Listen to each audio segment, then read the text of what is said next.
नमस्कार।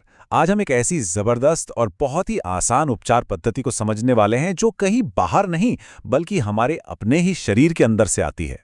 सोचिए, एक ऐसी अदृश्य दवा जो हमेशा हमारे साथ है। कभी सोचा है कि इतनी महंगी महंगी दवाइयों और बेहतरीन इलाज के बाद भी कई बार बीमारियां हमारा पीछा क्यों नहीं छोड़ती, है ना? ऐसा लगता है जैसे कुछ तो है जो मिसिंग है, कोई जरूरी चीज है जो रह जाती है। और देखिए, वो जो मिसिंग चीज है ना, वो कोई बाहर की गोली या सिरप नहीं है। अरे वो तो एक ऐसी शक्ति है जिसे हम सब अक्सर नजरअंदाज कर देते हैं। एक ऐसी पावर जो सच पूछें तो पूरे हीलिंग प्रोसेस की बुनियाद है। तो चलिए फिर इसी के लॉजिक को समझते हैं। हम बात कर रहे हैं अपने शरीर के खुद के एनर्जी सोर्स की, जिसे मानवीय विद्युत या ह्यूमन इलेक्ट्रिसिटी कहा जा सकता है। और ये कोई हवाई बात नहीं है, इसके पीछे एक ठोस तर्क है। तो सवाल उठता है कि ये मानवीय विद्युत ये है क्या आखिर? देखिए, इसे शरीर की अपनी बायो एनर्जी या जीवन शक्ति, लाइफ फोर्स समझ लीजिए। यह वही एनर्जी है जो हमारे शरीर को चलाती है। और मजे की बात यह है कि अगर इसे सही डायरेक्शन मिल जाए तो ये हील भी कर सकती है। अब यहां पर जो हमारा सोर्स मटेरियल है, उसका पहला सिद्धांत, जिसे डायमंड सूत्र 1 कहा गया है, वो एक बहुत ही सिंपल लेकिन बहुत गहरा लॉजिक देता है। वो कहता है, जब खराब बिजली में असर करने वाली ताकत है तो अच्छी बिजली जरूर अच्छा असर करेगी। मतलब कितना साफ है ना? अगर गुस्सा, टेंशन, ये नेगेटिव एनर्जी हमें बीमार कर सकती है, तो फिर पॉजिटिव एनर्जी हमें ठीक क्यों नहीं कर सकती?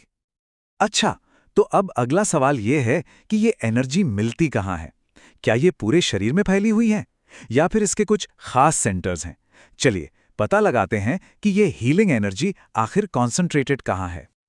और पता है, यही बात तो इसे इतना स्पेशल बनाती है। ये एनर्जी पूरे शरीर में बिखरी हुई नहीं है, बल्कि कुछ खास जगहों पर, कुछ पॉइंट्स पर ये बहुत ज्यादा फोकस्ड है। और इसी वजह से इसे इस्तेमाल करना भी आसान हो जाता है। ये समझिए कि एक ऐसा खजाना है जिसका नक्शा हमारे शरीर में बना हुआ है। और वो खास जगहें कौन सी हैं? वो हैं हमारे अपने हाथ। जी हाँ, बिल्कुल सही सुना। ये जो हीलिंग एनर्जी है, ये सबसे ज्यादा हमारी हथेलियों में और उंगलियों के सिरों में, मतलब फिंगर टिप्स में कॉन्सेंट्रेटेड होती है। इसका सीधा सा मतलब ये हुआ कि हमारे हाथ सिर्फ काम करने के लिए नहीं बने, वो हील करने के लिए भी बने हैं। जो डायमंड सूत्र 2 है वो हमें इसका सीधा सीधा इस्तेमाल बताता है। ये कहता है, रोग निवारक शक्ति हथेलियों या उंगलियों के अंतिम छोर में अधिक मात्रा में पाई जाती है। इनका प्रयोग पीड़ित स्थान पर करना चाहिए। कितना सिंपल और सीधा साधा सॉल्यूशन है ना? तो अब तक हम ये तो जान गए कि क्या और कहां। अब सवाल आता है कैसे। इस एनर्जी को एक्टिवेट और इस्तेमाल करने का तरीका क्या है, और इसमें हमारे मन का, हमारे इरादे का क्या रोल है?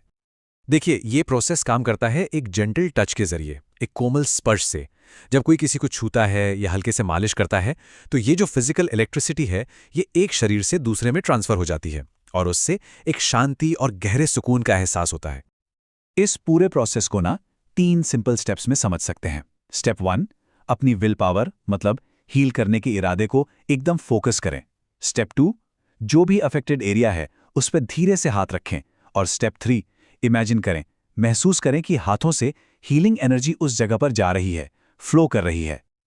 और अब आता है डायमंड सूत्र 3, जो शायद सबसे जरूरी बात बताता है। ये कहता है, ऐसी क्रियाओं में इच्छा शक्ति का जितना अधिक सम्मिश्रण होता है, उतनी ही शीघ्र और अधिक सफलता मिलती है। मतलब ये हमें सिखाता है कि सिर्फ फिजिकल टच ही काफी नहीं है।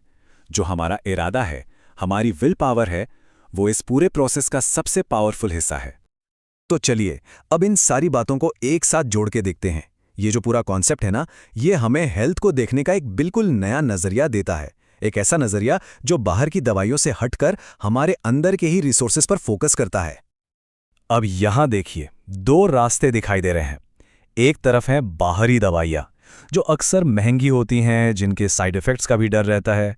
और दूसरी तरफ है ये अंदर की दवा, जो पूरी तरह से फ्री है, एकदम नेचुरल है, और जो सिर्फ सिम्टम्स पर नहीं बल्कि प्रॉब्लम की जड़ पर, यानी एनर्जी के इम्बैलेंस पर काम करती है। तो आज का जो मेन मैसेज है वो यही है, अपने अंदर की इस शक्ति को पहचानना होगा। ये एक ऐसी पावरफुल और सस्ती दवा है जिसके मालिक हम खुद हैं। इसे बस जगाने की, एक्टिवेट करने की जरूरत है। तो आखिर में सवाल यही बचता है, क्या हम सब अपने अंदर की इस फार्मेसी का ताला खोलने के लिए तैयार हैं? इसका जवाब हम सबके अंदर ही मौजूद है। इस पर सोचिएगा जरूर।